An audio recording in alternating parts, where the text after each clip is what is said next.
যখন সন্তানকে কোলে নেয় কখন কোথায় নেয়? এখানে না, কোমরে না নেয়। আর বাবা যখন সন্তানকে কোলে নেয় তখন কোথায় নেয়? কাঁধে নেয়।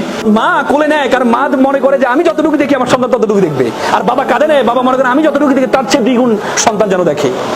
এই জন্য বাবা তাকে কাঁধে নেয় দূর থেকে, দেখো বাবা আমি যেটা দেখতে পাই না তুমি সেটা দেখো, তুমি সেটা দেখো।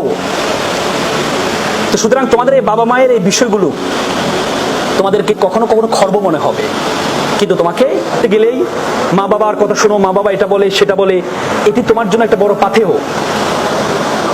কবি নজরুল বলেছেন, শিক্ষকের যাতনা সহে না তো বালক, জীবনের কঠোরতা এই তো শিক্ষক। শিক্ষক এবং মা বাবা তোমাদেরকে যাতনা দেয়, তোমাদের কাছে খারাপ লাগে যে মা বাবা কেন এত জ্ঞান জ্ঞান করে, কাজ করতে মজা পাই না, স্বাধীনতা দেয় না, স্বাধীনতা দেয় না আমাদেরকে। বা ছেলে ঘুড়ি উড়াচ্ছিল, ছেলে জিজ্ঞেস করলো বাবা ঘুড়িটা কিসের কারণে উঠছে? বাবা বললো ঘুড়িটা সুতার কারণে উঠছে। ছেলে বললো বাবা আমি তো দেখছি সুতা ঘুড়িকে টানছে, আর তুমি বলছো সুতার কারণে উঠছে। তখন বাবা ছেলেকে বোঝানোর জন্য ঘুড়িটা সুতাটা ছিঁড়ে দিয়েছিল।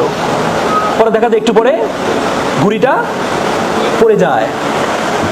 তখন বাবা বলছে দেখো তোমার কাছে প্রাথমিক অবস্থা মনে হয় টানটা তোমার জন্য স্বাধীনতা করব না, এই টানটা তোমার জীবনের জন্য সবচেয়ে বড় পাথেয়, সবচেয়ে বড় পাথেয়। সমুদ্রের পাড়ে তো তোমরা গিয়েছো, কাঁকড়া, কাঁকড়া দেখেছো না?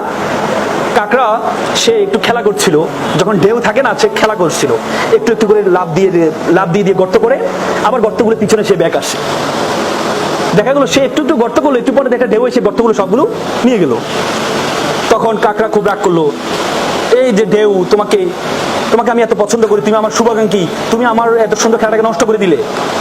তখন ঢেউ বললো দেখো তোমার কাছে মনে হয় যে তোমার খেলাটা আমি নষ্ট করেছি, কিন্তু পিছনে দেখো প্রচুর লোক এই গর্ত দেখে দেখে কাঁকড়া ধরার জন্য আসছে, সেজন্য আমি পানি দিয়েছিলাম যাতে তোমার ঘরটা নষ্ট হয়ে যায়, তোমার জীবনটা রক্ষা পায়।